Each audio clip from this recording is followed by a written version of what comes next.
கோவை வ.உ.சி. மைதானத்தில் செய்தி மக்கள் தொடர்பு துறையின் சார்பில் அமைக்கப்பட்டுள்ள அரசு பொருட்காட்சியினை மாநில பள்ளிக் கல்வித்துறை அமைச்சர் ராஜ்மோகன் மற்றும் மாநில பிற்படுத்தப்பட்டோர் நலத்துறை அமைச்சர் சம்பத் ஆகியோர் ஜூன் 11ஆம் தேதியன்று தொடங்கி வைத்து பொருட்காட்சியில் அமைக்கப்பட்டிருந்த அரங்குகளை பார்வையிட்டனர். இந்த நிகழ்ச்சியில் பல்வேறு அரசு துறைகளின் சார்பில் 459 பயனாளிகளுக்கு சுமார் 4 கோடி மதிப்பிலான பல்வேறு நலத்திட்ட உதவிகள் வழங்கப்பட்டது. ஜூன் 5ஆம் தேதி உலக சுற்றுச்சூழல் தினத்தை முன்னிட்டு கோயம்புத்தூர் மாவட்டம் செட்டிப்பாளையம் பேரூராட்சியில் வனத்துறை மற்றும் கிரஷர் குவாரி உரிமையாளர் நலச்சங்கம் சார்பில் இந்து சமய அறநிலையத்துறைக்கு சொந்தமான 20 ஏக்கர் நிலப்பரப்பில் 1200 மரக்கன்றுகளை நடும் பணிகள் மாவட்ட நிர்வாகம் சார்பில் மேற்கொள்ளப்பட்டது.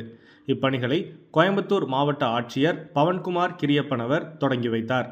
இந்த நிகழ்ச்சியில் புவியியல் மற்றும் சுரங்கத்துறை துணை இயக்குனர் ஜெயபால், இந்து சமய அறநிலையத்துறை உதவி ஆணையர் உஷா நந்தினி மற்றும் மாநில கிரஷர் குவாரி உரிமையாளர் நலச்சங்கத்தினர் பலர் கலந்து கொண்டனர். கோவை தமிழ்நாடு வேளாண்மை பல்கலைக்கழகத்தில் மத்திய அரசின் சிறுபான்மையினர் விவகாரங்கள் அமைச்சகத்தின் சார்பில் நபார்டு ஆலோசனை சேவைகள் கழகம் மற்றும் பெங்களூரு ஆதித்யா பயிற்சி நிறுவனம் ஆகியன இணைந்து நடத்தும் பிரதம மந்திரி விகாஸ் திறன் மேம்பாடு பயிற்சி திட்டத்தின் துவக்க விழா நடைபெற்றது. இந்நிகழ்வில் பல்கலைக்கழக ஆராய்ச்சி இயக்குனர் ரவீந்திரன், வேளாண் வணிக மேம்பாட்டு மையத்தின் இயக்குனர் சோமசுந்தரம், திட்ட ஒருங்கிணைப்பாளர்கள் மற்றும் துறை பேராசிரியர்கள் பலர் கலந்து கொண்டனர். இந்த திட்டத்தில் கோவை, பொள்ளாச்சி, ஈரோடு, நாமக்கல், திருச்சி, தஞ்சாவூர், கள்ளக்குறிச்சி உள்ளிட்ட பல்வேறு மாவட்டங்களைச் சேர்ந்த 50க்கும் மேற்பட்டோர் கலந்து கொண்டனர். சுமார் 4 மாதங்கள் நடைபெறும் இந்த பயிற்சி வகுப்புகளில் வேளாண்மையின் பல்வேறு துறைகள் குறித்த நேரடி களப்பயிற்சி வழங்கப்படும் எனவும், மத்திய மாநில அரசுகள் சார்பில் பயிற்சி பெறுபவர்களுக்கு மாதந்தோறும் நிதி உதவி வழங்கப்படும் எனவும் திட்ட ஒருங்கிணைப்பாளர்கள் தெரிவித்தனர். ஜூன் 12ஆம் தேதி சர்வதேச குழந்தை தொழிலாளர் முறை எதிர்ப்பு தினத்தை முன்னிட்டு கோயம்புத்தூர் மாவட்ட ஆட்சியர் அலுவலக வளாகத்தில் தொழிலாளர் நலன் மற்றும் திறன் மேம்பாட்டுத்துறை சார்பில் சர்வதேச குழந்தை தொழிலாளர் முறை எதிர்ப்பு தின உறுதிமொழி மாநில பிற்படுத்தப்பட்டோர் நலத்துறை அமைச்சர் சம்பத்குமார் தலைமையில் ஏற்றுக்கொள்ளப்பட்டது. அதனைத் தொடர்ந்து குழந்தை தொழிலாளர் முறையை ஒழிக்கும் விதமாக விழிப்புணர்வு ஏற்படுத்தும் வகையில் கையெழுத்து இயக்கம் நடத்தப்பட்டது.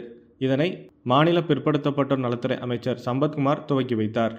இந்திய தர நிர்ணய அமைவனம் கோயம்புத்தூர் அலுவலகத்தின் சார்பில் பள்ளி மாணவ மாணவிகளுக்கான காலணி தயாரிப்பில் உள்ள தர கட்டுப்பாடுகள் குறித்த மானாக் மந்தன் விழிப்புணர்வு நிகழ்ச்சி ரேஸ்கோர்ஸ் பகுதியில் உள்ள சீமா அரங்கில் நடைபெற்றது. இந்த நிகழ்ச்சியில் இந்திய தர நிர்ணய அமைவனம் கோயம்புத்தூர் அலுவலகத்தின் இயக்குனர் கே. ரமேஷ் மற்றும் துணை இயக்குனர் ரெமித் சுரேஷ் ஆகியோர் பங்கேற்று பள்ளி மாணவ மாணவிகளுக்கான காலணி தயாரிப்பில் கடைபிடிக்க வேண்டிய தரக்கட்டுப்பாடுகள், பரிசோதனை முறைகள் மற்றும் ISI சான்று பெறும் வழிமுறைகள் குறித்து விரிவாக எடுத்துரைத்தனர். இதில் கோயம்புத்தூர் மற்றும் திருப்பூர் உள்ளிட்ட பல்வேறு பகுதிகளைச் சேர்ந்த 300க்கும் மேற்பட்ட காலணி தயாரிப்பாளர்கள், பரிசோதனை மைய நிபுணர்கள் மற்றும் கல்வி நிறுவனங்களின் பிரதிநிதிகள் பங்கேற்றனர். இந்நிகழ்வில் இந்திய தர நிர்ணய அமைவனத்தின் BIS கேர் ஆப் செயலியின் முக்கியத்துவம் குறித்தும் எடுத்துரைக்கப்பட்டது. விமான போக்குவரத்து ஆணையத்தின் சார்பில் நாடு முழுவதும் உள்ள விமான நிலையத்தில் ஜூன் 15ஆம் தேதியன்று யாத்ரி சுவிதா திவாஸ் தினம் கடைபிடிக்கப்பட்டது.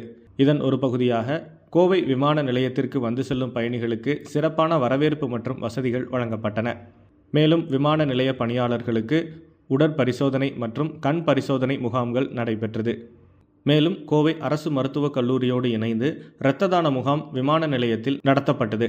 இதில் 100க்கும் மேற்பட்ட விமான நிலைய பணியாளர்கள் கலந்து கொண்டு இரத்த தானம் வழங்கினர்.